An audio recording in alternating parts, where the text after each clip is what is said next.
Oke, kita mulai ya. Hari ini kita mau coba bongkar satu cerita yang kayaknya jadi fondasi kita semua deh.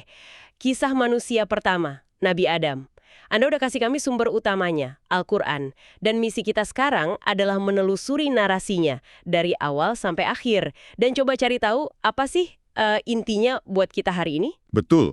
Dan ini bukan sekedar cerita pengantar tidur ya. Kalau kita bedah, kisah Adam ini sebenarnya semacam, gimana ya, cetak biru kemanusiaan. Cetak biru, oke. Ya, di dalamnya itu ada semua. Potensi terbesar kita, kelemahan kita yang paling fatal, dan bagaimana hubungan kita sama Sang Pencipta itu dirancang dari awal. Wah, Ini narasi soal kehormatan, soal kesalahan, pengampunan, dan akhirnya sebuah misi. menarik. Mari kita mulai dari titik nol kalau gitu. Bahkan sebelum Adam diciptakan, ada semacam rapat dewan kosmik kalau boleh dibilang gitu. Iya, Rencana besar kepada para malaikat. Dan ini langsung terekam di surah Al-Baqarah ayat 30. Bisa tolong dibacakan? tentu. Ayatnya berbunyi, "Ingatlah ketika Tuhanmu berfirman kepada para malaikat, sesungguhnya aku hendak menjadikan seorang khalifah di muka bumi. Mereka berkata, mengapa engkau hendak menjadikan khalifah di bumi itu orang yang akan membuat kerusakan padanya dan menumpahkan darah, padahal kami senantiasa bertasbih dengan memuji engkau dan mensucikan engkau? Tuhan berfirman, sesungguhnya aku mengetahui apa yang tidak kamu ketahui." Tunggu. Pertanyaan malaikat itu kan valid banget ya. Sangat valid. Mereka seolah-olah punya data. Mungkin dari pengalaman sebelumnya. Bahwa pemimpin di bumi itu rekam jejaknya kurang bagus.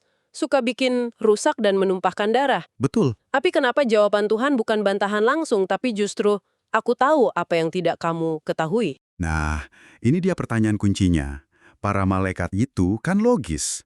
Mereka berpikir berdasarkan observasi. Oke. Pertanyaan mereka itu murni kekhawatiran, bukan protes. Tapi jawaban Tuhan itu menunjukkan ada sebuah variabel yang mereka nggak tahu. Semacam X-factor dalam ciptaan baru ini. Jadi Tuhan nggak bilang, kalian salah. Sama sekali nggak. Cuma bilang, pengetahuan kalian terbatas.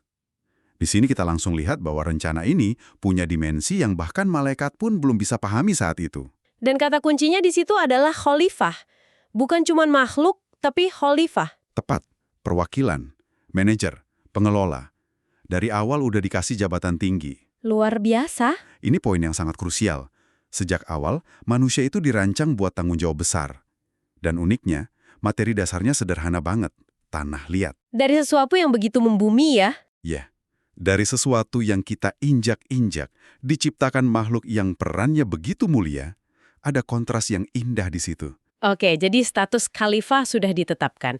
Tapi apa yang bikin Adam layak? Apa X-factor yang tadi Anda sebut? Ternyata bukan kekuatan super kan? Betul sekali. Disinilah letak keistimewaannya.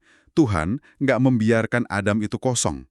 Al-Quran menyebutkan, dia mengajarkan Adam nama-nama segala sesuatu. Nama-nama segala sesuatu. Ini bukan sekedar menghafal kosakata loh. Ini tentang kemampuan mengonsep, mengidentifikasi, memahami esensi. Coba kita simak kelanjutannya di surah Al-Baqarah ayat 31-33. Ada Adam nama-nama benda-benda seluruhnya. Kemudian mengemukakannya kepada para malaikat, lalu berfirman, "Sebutkanlah kepadaku nama benda-benda itu jika kamu memang benar." Mereka menjawab, "Maha suci engkau, tidak ada yang kami ketahui selain dari apa yang telah engkau ajarkan kepada kami." Allah berfirman, "Hai Adam, beritahukanlah kepada mereka nama-nama benda ini." Maka setelah diberitahukannya nama-nama benda itu, Allah berfirman, "Bukankah sudah kukatakan kepadamu bahwa sesungguhnya aku mengetahui rahasia langit dan bumi dan mengetahui apa yang kamu lahirkan dan apa yang kamu sembunyikan?" Wah, ini kayak show don't tell versi ilahi ya. Hai, iya juga ya. Tuhan nggak cuma bilang Adam spesial, tapi langsung dibuktikan di depan semua. Adam bisa, malaikat nggak bisa, selesai. Bener. Dan superioritasnya itu bukan dari fisik, tapi dari kapasitas intelektual, kemampuan belajar dan memahami. Inilah validasi peran khalifah itu. Alat utama kita buat mengelola bumi itu ya akal dan ilmu pengetahuan. Ini sekaligus jadi semacam pengingat keras buat kita ya. Anugerah pengetahuan ini kan bukan buat disimpan aja. Persis. Kalau nggak kita pakai, ya sama aja kayak dikasih alat canggih tapi nggak pernah dikeluarin dari kotaknya. Benar sekali. Dan ini sekaligus menjawab pertanyaan para malaikat tadi. X faktor. Itu adalah potensi ilmu yang tak terbatas. Nah, setelah keunggulan Adam terbukti, datanglah momen yang jadi titik balik. Sebuah perintah yang menguji semua makhluk di sana. Perintah untuk bersujud. Bukan sujud penyembahan ya, tapi sujud penghormatan. Betul, dan semuanya patuh. Kecuali satu, iblis. Di surah Al-A'raf ayat 11 dan 12, momen ini terekam dengan sangat dramatis. Ayatnya berbunyi, "Sesungguhnya kami telah menciptakan kamu, Adam, lalu kami bentuk tubuhmu, kemudian kami katakan kepada para malaikat, bersujudlah kamu kepada Adam, maka mereka pun bersujud kecuali iblis. Dia tidak termasuk mereka yang bersujud." Allah berfirman, "Apakah yang menghalangimu untuk bersujud kepada Adam di waktu aku menyuruhmu?" Menjawab iblis, "Saya lebih baik daripadanya. Engkau ciptakan saya dari api, sedang dia engkau ciptakan dari tanah." Argumen iblis ini, wah, terus terang banget ya. Gamblang. Nggak pakai basa-basi. Saya lebih baik. Sebuah klaim superioritas. Dan dasarnya cuma materi penciptaan. Dan disinilah dosa pertama yang kita kenal lahir, arogansi, kesombongan. Karena merasa lebih unggul dari asal-usulnya. Betul, dia dari api yang menyala, Adam cuma dari tanah yang gelap. Ini kalau mau ditarik ke zaman sekarang, ini bibitnya rasisme. Rasisme primordial. Wow, itu perspektif yang sangat menarik. Jadi bukan cuma pembangkangan biasa. Bukan. Ini pembangkangan yang didasari rasa superioritas. Dan sejak saat itu, konflik abadi dimulai antara kepatuhan yang rendah hati dan pemberontakan yang sombong. Dan iblis bersumpah akan menyesatkan anak cucu Adam, kan? Tepat. Permusuhan itu dideklarasikan secara terbuka. Oke, konflik dimulai, tapi Adam belum langsung dilempar ke medan perang. Dia ditempatkan di surga dulu bersama pasangannya, Hawa. Lingkungan yang sempurna. Semua tersedia, tapi ada satu aturan main. Cuma satu, seperti yang disebut di surah Al-Baqarah ayat 35. Dan kami berfirman, "Hai Adam, diamilah oleh kamu dan istrimu surga ini, dan makanlah makanan-makanannya yang banyak, lagi baik di mana saja yang kamu sukai. Dan janganlah kamu dekati pohon ini, yang menyebabkan kamu termasuk orang-orang yang zalim." Cuma satu itu, jangan dekati pohon ini. Di tengah kebebasan yang tanpa batas, hanya ada satu jangan. Ini seperti aturan, jangan tekan tombol merah besar itu di ruangan penuh mainan canggih. Iya, ya. Justru satu larangan itulah yang bikin pohon itu jadi pusat perhatian. Tapi ini bukan untuk iseng. Ini adalah ujian pertama untuk dua hal, kehendak bebas dan ketaatan. Tanpa ada pilihan untuk melanggar, ketaatan jadi nggak ada artinya ya. Betul sekali. Ini tes dalam kondisi ideal. Dan tentu saja, iblis yang udah bersumpah tadi melihat ini sebagai kesempatan emas. Dia nggak datang dengan tanduk dan trisula. Tapi dengan bisikan, rayuan yang cerdas. Surat Toha ayat 120 dan 121 menunjukkan taktiknya. Kemudian setan membisikkan pikiran jahat kepadanya dengan berkata, "Hai Adam, maukah saya tunjukkan kepada kamu pohon khuldi, kekekalan, dan kerajaan yang tidak akan binasa?" Maka keduanya memakan dari buah pohon itu. Lalu nampaklah bagi keduanya aurat-auratnya, dan mulailah keduanya menutupinya dengan daun-daun yang ada di surga. Dan durhakalah Adam kepada Tuhan dan sesatlah ia. Pohon kekekalan dan kerajaan yang tidak akan binasa. Wow! Godaannya itu langsung nusuk kedua hasrat terdalam manusia, kan? Tepat. Takut mati dan ingin berkuasa. Perhatikan polanya deh. Ini jenius banget dari sisi psikologis. Setan nggak bilang, ayo durhaka sama Tuhan. Enggak gitu. Dia membungkus dosa itu dengan kemasan yang paling menggiurkan. Menjual pelanggaran sebagai sebuah keuntungan. Taktik ini nggak pernah berubah sampai hari ini.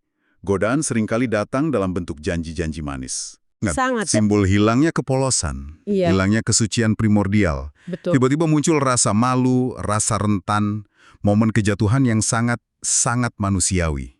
Tapi disinilah ceritanya bisa saja berakhir tragis, tapi justru berbelok ke arah yang penuh harapan. Ini bagian favorit saya, jujur. Nah, iya. Setelah melakukan kesalahan, apa respons Adam? Dia nggak menyalahkan Hawa. Dia nggak bilang, ini gara-gara iblis kok. Atau takdirnya memang begini. Betul. Dia dan Hawa langsung sadar dan menyesal. Surah Al-Baqarah ayat 37 merangkumnya dengan sangat indah. Ayatnya sangat singkat tapi penuh makna. Kemudian Adam menerima beberapa kalimat dari Tuhannya, maka Allah menerima taubatnya. Sesungguhnya Allah Maha Penerima Taubat lagi Maha Penyayang. Menerima beberapa kalimat dari Tuhannya, ini kayak dikasih kunci buat kembali ya, dan dia menggunakannya. Dan disinilah kita lihat perbedaan paling fundamental antara Adam dan iblis.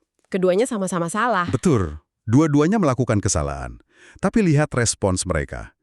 Iblis, waktu ditegur, dia malah menyalahkan Tuhan. Karena engkau telah menyesatkanku, katanya. Sombong dalam kesalahannya. Tapi Adam, Adam langsung introspeksi. Dia dan Hawa berdoa, "Ya Tuhan kami telah menzolimi diri kami sendiri." Pengakuan, penyesalan, permohonan ampun. jadi bukan kesalahannya yang mendefinisikan mereka, tapi respons mereka terhadap kesalahan itu. Tepat. Inilah aha momen dari seluruh kisah ini. Pelajaran intinya ada di sini. Yang membedakan seorang pendosa yang bisa kembali dengan seorang pemberontak adalah kerendahan hati. Untuk mengakui kesalahan dan minta maaf. Dan kisah ini sekaligus jadi deklarasi sifat Tuhan yang paling utama. At-Tawwab, Maha Penerima Taubat. Pintu untuk pulang itu selalu terbuka. Oke, taubat diterima. Tapi mereka nggak kembali ke kondisi semula di surga. Mereka diturunkan ke bumi. Ini sering dilihat sebagai hukuman, diusir dari surga.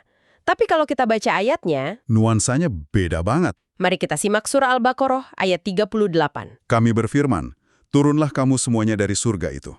Kemudian jika datang petunjukku kepadamu, maka barang siapa yang mengikuti petunjukku, niscaya tidak ada kekhawatiran atas mereka, dan tidak pula mereka bersedih hati. Turunnya mereka ke bumi itu dibekali sebuah janji. Janji akan adanya petunjuk. Nah, ini bukan kayak diusir terus ditinggalin gitu aja kan?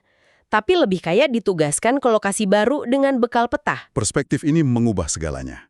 Turun ke bumi itu bukan pengusiran final, Melainkan, melainkan penempatan pada posisi yang memang sudah direncanakan dari awal. Menjadi khalifah di bumi. jadi kembali ke rencana awal. Tepat. Surga itu semacam tempat orientasi, training center.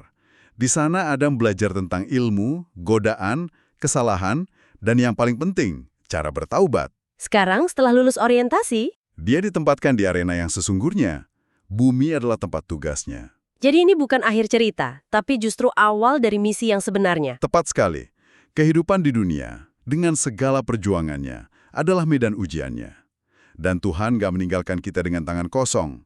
Janji petunjukku itulah yang jadi dasar diutusnya para nabi dan diturunkannya kitab-kitab suci. Misi di bumi resmi dimulai. Resmi dimulai. Jadi kalau kita rangkum untuk Anda yang mendengarkan, kisah Adam ini benar-benar cermin perjalanan kita. Kita diciptakan dengan potensi kemuliaan dan ilmu yang luar biasa. Lalu kita diberi kehendak bebas yang membuat kita diuji. Dan kita bisa dan sangat mungkin akan melakukan kesalahan. Karena godaan dari dalam maupun luar diri. Tapi, dan ini tapinya besar sekali, kita juga dirancang untuk bisa bangkit kembali. Kesalahan itu bukan vonis mati. Ini kisah tentang optimisme ya. Betul.